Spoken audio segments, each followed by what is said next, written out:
और दोस्त क्या हाल है?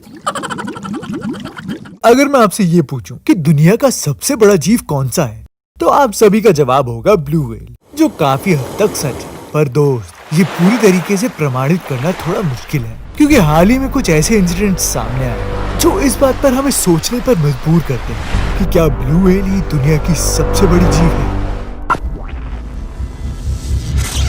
हमारी ये धरती 450 करोड़ साल पुरानी है, और इसके अभी तक के जीवन काल में जब सबसे बड़े जीव की बात की जाती है तो वो होता है डायनासोर। डायनासोर्स दुनिया पर 250 करोड़ साल पहले राज करते थे। उनके मरने के बाद भी दुनिया में कुछ ऐसे जीव थे जो काफी विशाल विशाल थे, जिनमें से एक थी सबसे खतरनाक मछली, मेगालोडन शार्क। इस मछली ने कई 100 साल पहले समुद्र पर राज किया। साइंटिस्ट की स्टडी के मुताबिक इस मछली की लंबाई लगभग 60 फीट थी। एक शार्क का इतना बड़ा आकार होना बहुत ही खतरनाक है, क्योंकि अब तक की सबसे बड़ी शार्क है द ग्रेट व्हाइट शार्क। देखो दोस्त, एक इंसान की हाइट लगभग 6 फीट होती है और एक ग्रेट व्हाइट शार्क लगभग 20 फीट की होती है, और एक मेगालोडन शार्क लगभग 60 फीट की होती है। तो उसके लिए एक इंसान तो चाय में पड़ी मक्खी की तरह है। मेगालोडन का वजन 90,000 किलो से ज्यादा होता था। सोच के देखो यार, हमें जिंदा रहने के लिए दिन में लगभग 750 ग्राम खाना खाना होता है। इतनी बड़ी मछली को जिंदा रहने के लिए हर दिन लगभग 1000 किलो खाना चाहिए, और हर दिन 1000 किलो शिकार करने में उसके दांत उसकी बहुत मदद करते हैं। एक मेगालोडन शार्क के दांत एक नॉर्मल शार्क से 3 गुना बड़े होते थे, लगभग 7 इंच के। ये देखो आप इस तस्वीर में। और मेगालोडन के पास लगभग 270 दांत होते हैं, यानी कि अगर एक गया भी तो कोई दिक्कत नहीं है। और एक्चुअल में तो साइंटिफिक रिसर्चर्स को ये दांत ही मिले थे पहले, और दुनिया में कई लोग कई बारी इन दांतों को देख भी चुके हैं शीशोर में। पहले तो लोगों को लगता था कि ये पत्थर है, पर एक्चुअल में दोस्त ये तो मेगालोडन का दांत ही निकला। और जब इसी दांत की कार्बन डेटिंग कराई गई, तो पहले तो रिसर्चर्स ने ये सोचा कि ये दांत बिल्कुल वैसा ही है जैसे हमें डायनासोर्स की हड्डियां मिली, तो उनको लगा कि ये लाखों साल पुराना है। पर जब उस दांत की कार्बन डेटिंग कराई गई, तो ये पता चला कि ये दांत सिर्फ 10,000 साल पुराना है। और यही वो चौंका देने वाली बात थी, जिसकी वजह से लोगों ने ये सोचना शुरू किया कि मेगालोडन आज भी समुद्र में जिंदा है। मेगालोडन जो अपने दांतों से हमला करते हैं, तो उनका बाइटिंग फोर्स ही इतना ज्यादा होता था कि उसकी कोई हद ही नहीं, यानी कि 10 टन से भी ज्यादा होता था। ये फोर्स इतना ज्यादा होता था कि एक कछुए के शेल को ये बहुत ही आसानी से तोड़ लेता था। मेगालोडन समुद्र के ऐसे इलाके में रहती थी जहाँ पानी ज्यादा होता था। इस कारण से वो कभी समुद्र के किनारे जाती ही नहीं थी, क्योंकि वहाँ पर उन्हें अपने पंख हिलाने में दिक्कत होती थी। इतना खतरनाक जानवर होने के बाद सोचने वाली बात तो ये है कि मेगालोडन आखिर विलुप्त कैसे हो पाए।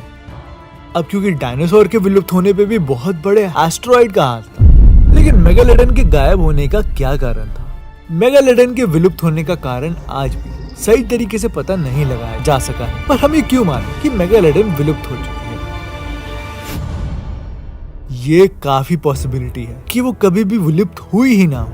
वो आज भी हमारी नदियों में कहीं ना कहीं छुपी पड़ी हो, और आज भी कहीं ना कहीं शिकार कर रही हो। अब आप सोच रहे होंगे कि क्या कभी ऐसा हुआ भी है? तो दोस्त, इसका आंसर है हाँ, ऐसा हो चुका है। The giant squid. इसे देखो आप, इस तरह के जानवर को माना जाता था कि ये एक बस काल्पनिक जीव है। फिर बाद में साइंटिस्ट को समुद्र के किनारे कुछ व्हेल्स की बॉडी मिली जिन पर इनके दांतों के निशान थे, और फिर जायंट स्क्विड के जिंदा होने का एक ठोस सबूत मिला जब 2006 में जापान के रिसर्चर्स ने उनकी तस्वीर अपने कैमरे में कैद करी, जो 59 फीट और लगभग 1 टन के भार का था। तो अगर जायंट स्क्विड जैसा जीव इंसानों से इतने सालों तक छुप सकता है, तो अब कौन कहेगा कि मेगालोडन नहीं हो सकती? एक जगह है जहाँ पर आज भी मेगालोडन जिंदा हो सकते हैं, जिसके होने के बहुत चांसेस हैं। तो चलो अब हम मरीना बीच से पैसिफिक ओशन होते हुए मरियाना ट्रेंच में जाते हैं, जो समुद्र का सबसे गहरा पार्ट है। मरियाना ट्रेंच की गहराई लगभग 7 मील है, और ये 1500 मील लंबा है और 43 मील चौड़ा। अगर हम माउंट एवरेस्ट को मरियाना ट्रेंच की गहराई में डाल दें, तब भी 1.5 मील पानी बच जाएगा। मरियाना ट्रेंच की लंबाई 1500 मील से भी ज्यादा। इसको आसानी से समझने के लिए यार तुम ये सोचो कि ये लगभग कश्मीर से कन्याकुमारी के बीच के डिस्टेंस है, बहुत ही थोड़ा सा कम होगा। तो अब मरियाना ट्रेंच की गहराई और लंबाई को जानने के बाद क्या आपको लगता है मेगालोडन वहाँ रह सकती है हम सब इंसानों से छिपके? हमें तो बिल्कुल लगता है तो चलो अब हम दूसरी बातों पर भी नजर डालते हैं। तो अब देखते हैं कि मेगालोडन वहाँ रहती भी है या नहीं। हम सभी जानते हैं कि मैरियाना ट्रेंच एक ऐसी जगह है जहाँ हमेशा अंधेरा रहता है और पर स्क्वायर इंच 8 टन तक का प्रेशर है। मैरियाना ट्रेंच की गहराई में जाते जाते टेम्परेचर बढ़ता ही रहता है और 572 डिग्री फ़ारेनहाइट तक हो जाता है। मैरियाना ट्रेंच के डीपेस्ट पार्ट का भी अपना ही नाम है, जिसको कहते हैं चैलेंजर्स डीप। और दुनिया में आज तक सिर्फ 3 लोग इस चैलेंजर्स डीप तक पहुंच पाए हैं, जो दुनिया के पहले 2 लोग थे चैलेंजर डीप तक पहुंचने वाले। उन्होंने वहाँ पर मछलियाँ भी देखी थी जो कि उनके मुताबिक बहुत ही अनोखी थी यार, यानी कि वो ऐसी मछलियाँ थी जिन्हें आज तक पहले कभी देखा ही नहीं गया। और धीरे धीरे करके जैसे ही और रिसर्च करी गई तो ये पता चला कि वहाँ पर और भी काफी सारे जीव रहते हैं और उन जीवों में से कुछ जीवों को तो नाम भी दिया गया। ऐसे होने के बहुत चांसेस हैं कि वहाँ पर मेगालोडन जिंदा हो, अगर मेगालोडन ने अपना एवोल्यूशन किया हो और मैरियाना ट्रेंच की जिंदगी से अपने आप को अडैप्ट किया हो।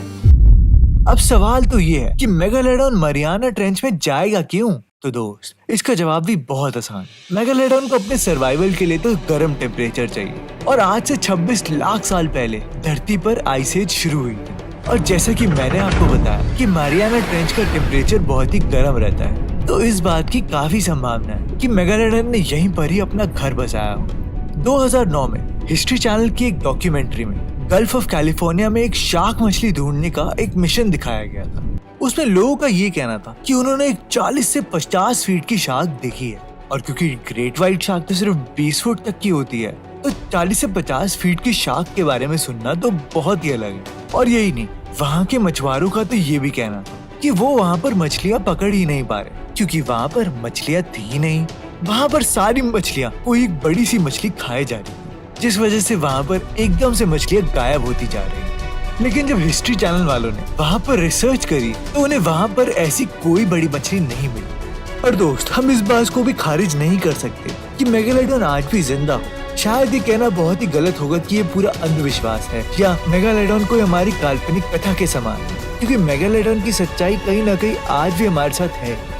हम इंसानों ने समुद्र का सिर्फ 5% ही आज तक पता लगाया है। हमें 95% के बारे में तो कुछ पता ही नहीं है, और ये 95% समुद्र में क्या है इसके बारे में कल्पना करना बहुत मुश्किल है। तो दोस्तों, आप क्या सोचते हैं कि क्या मेगालोडन आज भी जिंदा है? तो मुझे कमेंट सेक्शन में जरूर बताना, क्योंकि हम तो सोचते हैं कि आज भी वो जिंदा है।